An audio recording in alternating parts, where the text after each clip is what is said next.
CM योगी press conference कर रहे हैं, सीधे रुख करते हैं। इस विधानसभा में देखा है ये आचरण न केवल सदन की अवमानना है बल्कि अलोकतांत्रिक और शर्मनाक भी। सदन नियमों, परिनियमों और परंपराओं से चलता है। उत्तर प्रदेश विधानसभा की प्रक्रिया और संचालन के नियम 59 के तहत ये पहले से ही तय है कि जो मुद्दा किसी न्यायाधिकरण या आयोग के पास लंबित हो, यानी सब जुडिस हो, उस मुद्दे पर सदन में चर्चा नहीं हो सकती। लेकिन विशेष परिस्थितियों में अगर अध्यक्ष विधानसभा ये समझते हैं कि इस चर्चा के कारण संबंधित जांच की प्रक्रिया में किसी प्रकार का व्यवधान नहीं आता है, तो वे इस चर्चा को परमिशन दे सकते हैं। समाजवादी पार्टी ने कार्य मंत्रणा समिति की बैठक में भी और दलीय नेताओं की बैठक में भी इस बात के लिए आश्वस्त किया था कि वे जिन मुद्दों पे चर्चा करना चाहते हैं वे नियम के अंतर्गत अपनी नोटिस देंगे और संसदीय कार्य मंत्री ने कार्य मंत्रणा में और दलीय नेताओं की बैठक में मैंने स्वयं भी इस बात के लिए कहा था कि जो भी विषय अध्यक्ष पीठ के द्वारा स्वीकृत तो होंगे और चर्चा के लिए स्वीकार किए जाएंगे, उन पर सत्ता पक्ष की ओर से तर्कपूर्ण तरीके से उसका जवाब भी दिया जाएगा। बावजूद अयोध्या से राम जन्मभूमि से संबंधित मामले में ये जानते हुए कि माननीय उच्चतम न्यायालय में ये मामला लंबित है, उस पूरे प्रकरण की गंभीरता को समझते हुए भी इन्होंने न केवल आज सदन की अवमानना की है, सदन का अपमान किया है, साथ ही माननीय उच्चतम न्यायालय में लंबित और माननीय उच्चतम न्यायालय की निगरानी में चल रही उस पूरी प्रक्रिया को भी अपमानित करने का शर्मनाक प्रयास समाजवादी पार्टी के द्वारा किया गया। माननीय अध्यक्ष विधानसभा ने बार बार कहा कि हम चर्चा को स्वीकार करते हैं, अपनी बात को आप नियमों के अंतर्गत सदन के फ्लोर में रखिए, सदन में रखिए, लेकिन सदन की कार्रवाई को विरोध करना, प्ले कार्ड लहराना,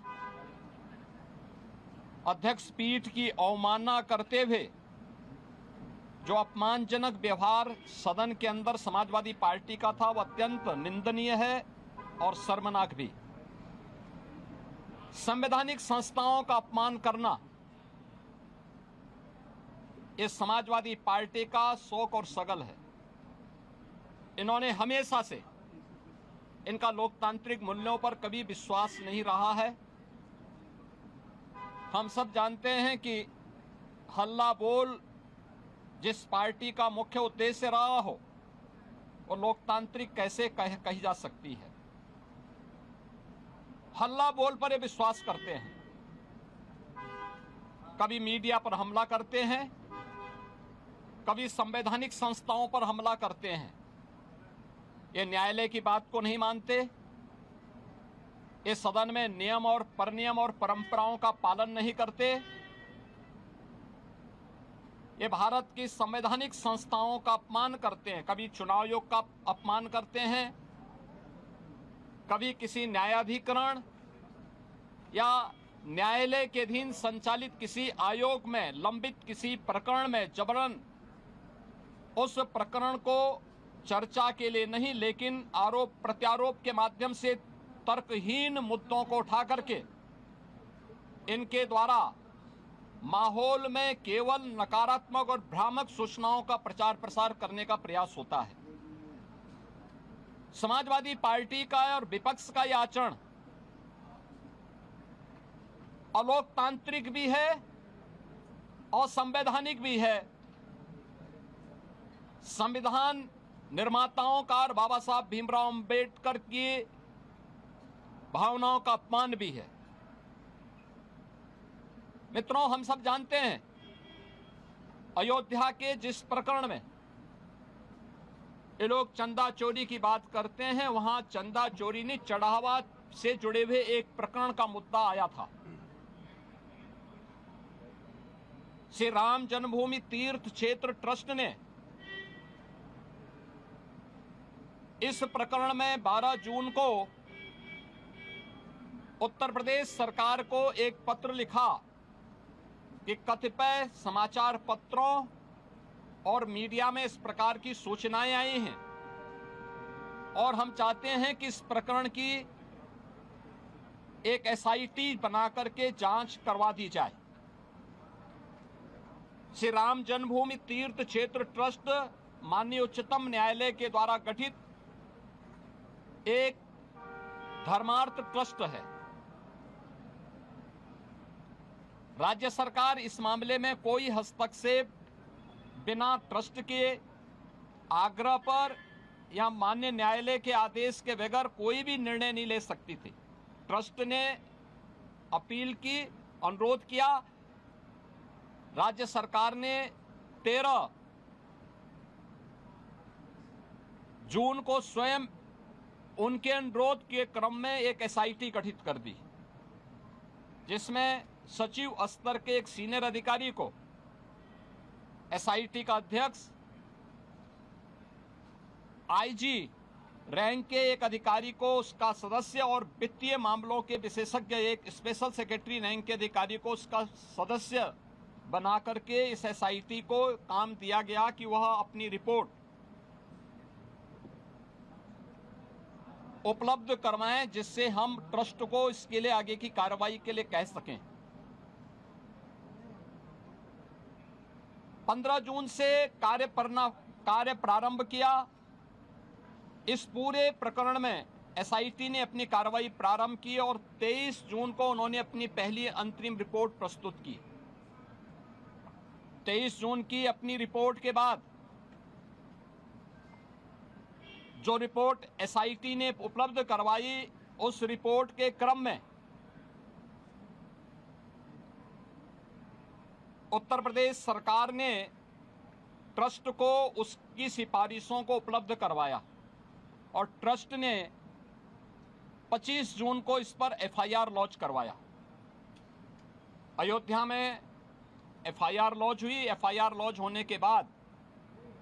उपलब्ध साक्ष्य और प्रमाण के आधार पर कुल 8 लोग पकड़े गए, जिनमें 6 लोग चढ़ावे से जुड़ी हुई धनराशि में चोरी करते हुए या धनराशि को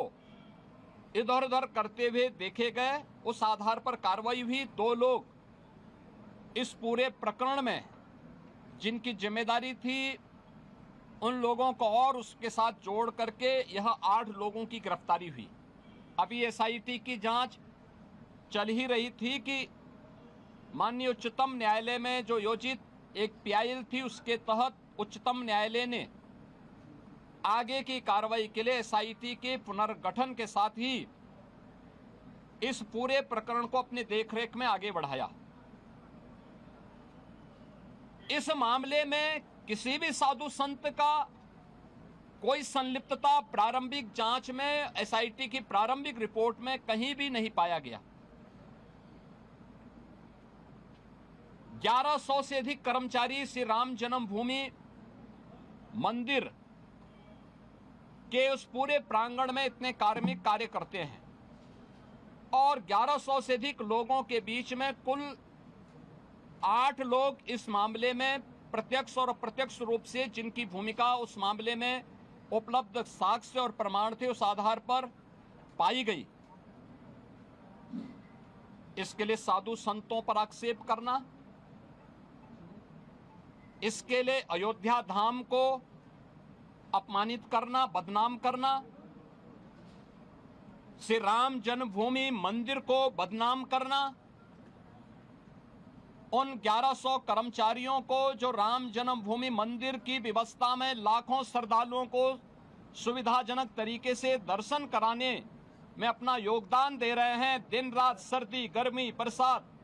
किसी भी स्थिति में दर्शन कराने में अपना योगदान दे करके उत्तर प्रदेश के परसेप्शन को अच्छा बनाने में योगदान दे रहे हैं और उत्तर प्रदेश में धार्मिक पर्यटन को प्रोत्साहित करने में अपना योगदान दे रहे हैं, उन लोगों को कटघरे में खड़ा करना ये बड़ी आश्चर्यजनक स्थिति है। और ये आक्षेप कौन लगा रहा है? ये आक्षेप वह समाजवादी पार्टी और वह कांग्रेस लगा रही है, जिन्होंने सदैव राम जन्मभूमि और भगवान श्री राम का अपमान किया है। क्या यह सच नहीं कि 1990 में अयोध्या की गलियों को और सरयू की पावन धारा को रक्त रंजित करने का पाप समाजवादी पार्टी की सरकार ने किया था? क्या पूरा देश और पूरी दुनिया और सभी राम भक्त ये नहीं जानते कि इनका ये अक्षम्य पाप जिन्होंने राम भक्तों पर गोलियां चला करके किया था, कैसे उसको कोई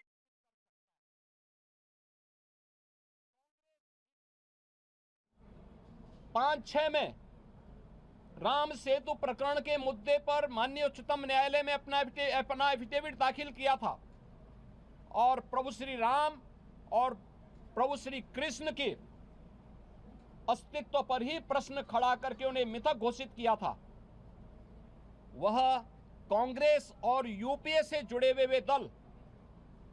किस मुंह से अयोध्या में आस्था की आज चर्चा करते हैं? अयोध्या के जिस चढ़ावा चोरी से जुड़े हुए प्रकरण की बात आई थी, सरकार ने गंभीरता से लिया था, क्योंकि आस्था का विषय अयोध्या है। कोटि कोटि सनातनियों की आस्था का मुद्दा था और सरकार ने उस समय भी स्पष्ट कर दिया था कि यद्यपि सरकार सीधे किसी ट्रस्ट में हाथ नहीं डालती, क्योंकि वह ट्रस्ट उत्तर प्रदेश सरकार ने गठित नहीं किया, माननीय उच्चतम न्यायालय के आदेश से वह ट्रस्ट गठित है। इसलिए इस मामले में या तो ट्रस्ट अपील करेगा या फिर माननीय उच्चतम न्यायालय कोई निर्देश देगा तो हम उस कार्रवाई को आगे बढ़ा पाएंगे। लेकिन उस सब के बावजूद इनके द्वारा राम भक्तों को अपमानित करना, भारत की सनातन आस्था पर प्रहार करना, संसद के अंदर समाजवादी पार्टी और कांग्रेस के सांसदों और नेताओं का जो आचरण रहा है, संतों के प्रति जिस प्रकार के आक्षेप वहां किए गए, ये सीधे सीधे सनातन धर्म का अपमान है। भारत के सनातन मूल्यों, आदर्शों और दुनिया के अंदर जो उसके प्रति एक अच्छी भावना बनी थी, उस भावना पर एक प्रकार का प्रहार इन दोनों के द्वारा किया जा रहा है, जिनका आचरण सदैव से सनातन विरोधी रहा है। और मुझे आश्चर्य होता है कि इन दलों के द्वारा जब भाजपा से लड़ने में विफल हैं, मैंने पहले भी कहा, इस पूरे प्रकरण में जो लोग पकड़े गए हैं, इनका भारतीय जनता पार्टी या साधु संतों से कोई लेना देना नहीं। उस सबके बावजूद पूज्य संतों पर, उस सबके बावजूद सनातन धर्म पर, भारतीय जनता पार्टी पर या किसी अन्य ऐसे सांस्कृतिक और सामाजिक संगठन पर अनावश्यक कटघरे में खड़ा करके लांछन लगाना, ये पूरे सनातन के साथ साथ सत्य को दबाने, सत्य को झुठलाने का एक कुत्सित प्रयास इनके द्वारा किया जा रहा है। और इसीलिए ये लोग बहस से भागना चाहते हैं, चर्चा से भागना चाहते हैं। ये वही लोग हैं जिन लोगों ने राम जन्मभूमि मंदिर का सदैव विरोध किया। ये वही लोग हैं जिन्होंने अयोध्या में से राम जन्मभूमि पर जब 2024 में जनवरी 2024 में 22 जनवरी 2024 जब आदरणीय प्रधानमंत्री जी के द्वारा अयोध्या में श्री राम जन्मभूमि मंदिर में 500 वर्षों के बाद श्री राम जन्मभूमि पे प्रभु श्री राम की रामलला की प्राण प्रतिष्ठा का समारोह हो रहा था, उस कार्यक्रम में आमंत्रण के बावजूद ये लोग नहीं गए। ये लोग उन मुद्दों पर सदैव मौन बने रहे। लेकिन आज ये आस्था की बात करते हैं। जो प्रभु राम और प्रभु कृष्ण को के अस्तित्व पर प्रश्न खड़ा कर चुके हैं, वे आज आस्था की बात करते हैं। जो राम भक्तों से अयोध्या की गलियों को लहूलुहान कर चुके हैं, वे आज आस्था की बात करते हैं। और इन लोगों का आचरण आश्चर्यचकित यानी आश्चर्यजनक है कि ये लोग आज आस्था की चर्चा वे लोग कर रहे हैं जो लगातार इन मुद्दों को लेकर के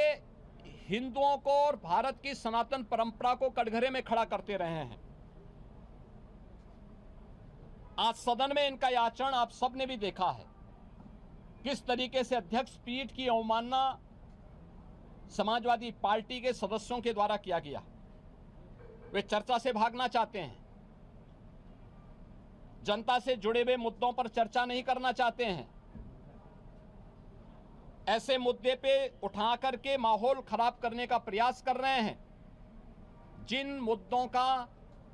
सदन से लेना देना नहीं था, लेकिन फिर भी दूध का दूध और पानी का पानी हो, इसको लेकर के जब अध्यक्ष पीठ ने अपनी व्यवस्था दी तो उसको मानने को तैयार भी नहीं। वह सदन चर्चा का विषय होता है, एक संवाद होता है, समीक्षा होती है, एक परिणाम पे हम लोग पहुंचते हैं। ये लोग उन मुद्दों पे चर्चा नहीं कराना चाहते हैं, केवल माहौल खराब करके जनहित से जुड़े हुए मुद्दों को डाइल्यूट करना चाहते हैं। और इसीलिए इन्होंने पूरे सदन की कार्रवाई को भी बाधित करने का प्रयास किया, अध्यक्ष पीठ की भी अवमानना करके पूरे माहौल को तनावपूर्ण बनाने का कुत्सित प्रयास इनके द्वारा आज विधानसभा के अंदर किया गया है। मित्रों, समाजवादी पार्टी और कांग्रेस का यह आचरण उत्तर प्रदेश के साथ साथ सनातन धर्मावलंबियों का अपमान भी है, 25 करोड़ जनता के हितों पर कुठाराघात भी है। पिछले 9 वर्ष में एनडीए की डबल इंजन सरकार ने उत्तर प्रदेश के जिस परसेप्शन को बदलने में सफलता प्राप्त की है, आज उसका परिणाम है कि उत्तर प्रदेश अब बीमारू राज्य नहीं, उत्तर प्रदेश के नौजवान के सामने पहचान का संकट नहीं, उत्तर प्रदेश का नौजवान अब पलायन नहीं कर रहा है, उत्तर प्रदेश का किसान अब आत्महत्या करने के लिए मजबूर नहीं हो रहा है, उत्तर प्रदेश के गरीबों को शासन की सुविधा का लाभ मिल पा रहा है। और उत्तर प्रदेश का परसेप्शन देश के अंदर सबसे तेज गति के साथ आगे बढ़ने वाली और प्रदेश देश की टॉप 3 इकोनॉमी के रूप में उत्तर प्रदेश ने अपने आप को स्थापित किया है। उस उत्तर प्रदेश के परसेप्शन को खराब करने की कुत्सित चेष्टा समाजवादी पार्टी और कांग्रेस के द्वारा मिलकर के किया जा रहा है।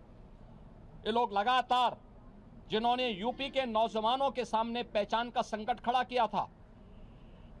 जिनकी किसान विरोधी नीतियों के कारण किसान आत्महत्या करने के लिए मजबूर होता था, जिनके कारण यहां पर प्रदेश के अंदर परंपरागत उद्यम चौपट हो चुके थे, जिनकी गलत नीतियों और भ्रष्ट आचरण के कारण और गुंडागिर्दी के कारण उत्तर प्रदेश में कोई निवेश नहीं करना चाहता था, और जिन लोगों ने उत्तर प्रदेश के नौजवानों के हक पर डकैती डाली थी,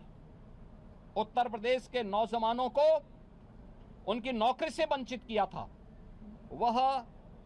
समाजवादी पार्टी आज